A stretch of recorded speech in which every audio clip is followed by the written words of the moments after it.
I can reassure the members of the committee that our banking system is sound and that Americans can feel confident that their deposits will be there when they need them.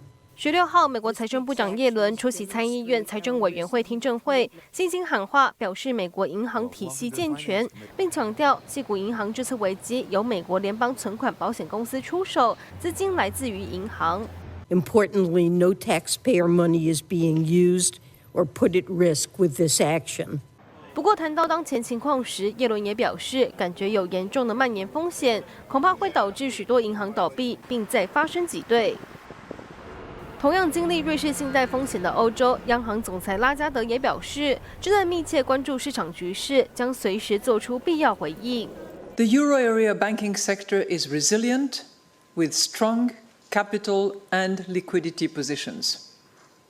In any case, our policy toolkit is fully equipped to provide liquidity support to the euro area financial system if needed.